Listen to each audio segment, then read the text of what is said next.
Hello everyone, and welcome back to another session of Bloodborne PvP and another weapon showcase. This time I am using Ludwig's Holy Blade, the Holy Blade, guys.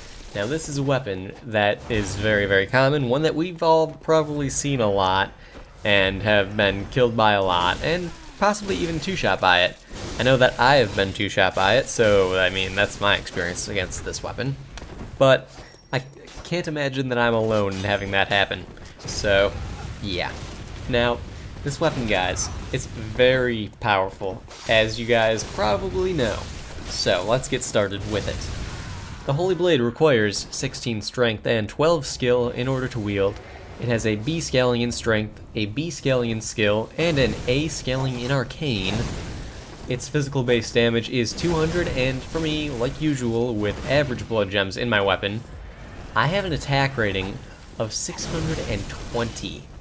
That is very high for average blood gems, guys. That is incredibly high, and is kind of scary in all honesty. It's that double B scaling. That's really probably what does it for this weapon. I mean, the physical base damage is kind of fantastic as well, but that double B scaling really does a good job for bringing this thing's attack rating up really high.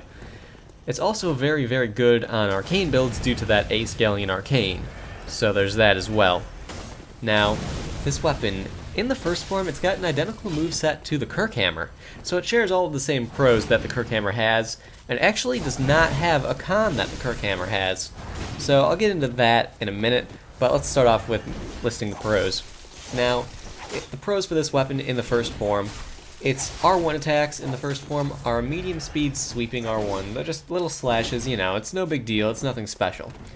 The R2s are a thrusting attack, and they've got a decent strength behind them. Now, I didn't do it in this video, but when I did record the Kirkhammer, I used thrust increasing damage blood gems, and I was hitting 500s with uncharged R2s. That thing had a lower attack rating than this one has for me, so I'd be able to hit probably 600s with an uncharged R2 in this case. This thing can be pretty scary, so most people when they're using it and are being, you know, kind of scary with it, they're using it in the secondary form. They don't go to the first form very often, but if you could do that in the first form, well, I wouldn't want to fight against it, we'll leave it at that. So that's a thing. Other pros that this weapon has in the first form, its running attacks, they're pretty good. The running R1s are good for people who are dodging, rolling away at angles, trying to back away at an angle, what have you. And the running R2s are a running thrust, so if the person's running away in a linear sort of fashion, you can just run them down with that. It works well, and it's got a bit higher of a damage multiplier to it, so excuse me. So you'll deal a fair bit more damage than you would if you did a running R1. So again, that's a thing. So, all in all, for the first form, thrust increasing blood gems for R2s are pretty spiffy.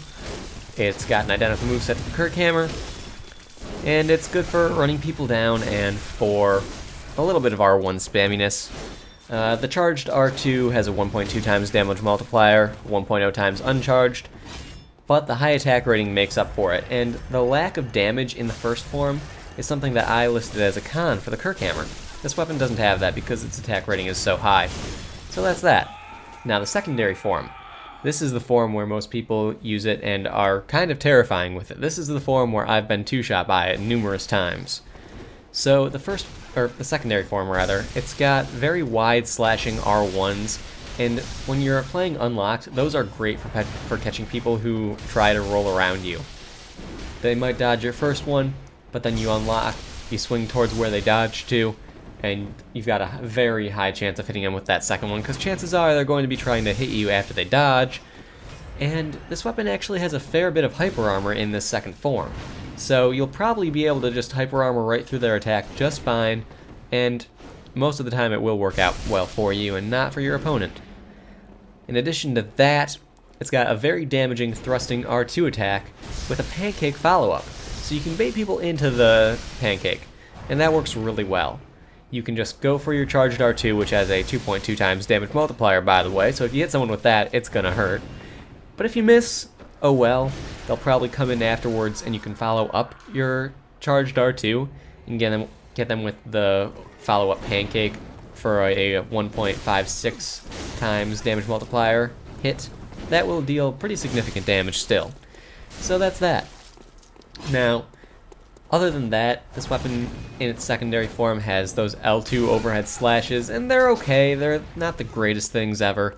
It's got a 1.15 times damage multiplier, but it's somewhat difficult to hit with and really not worth the effort in a lot of cases.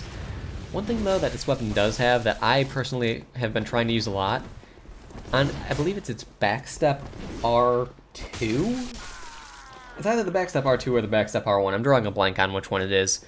But it's similar to the Kirkhammer's running R1, where you run forward and bash with the hammer. In this case, you sort of run forward and bash with the sword, right there. And it acts like a block. And that is very convenient. It damages, it blocks all at once, and it's very useful.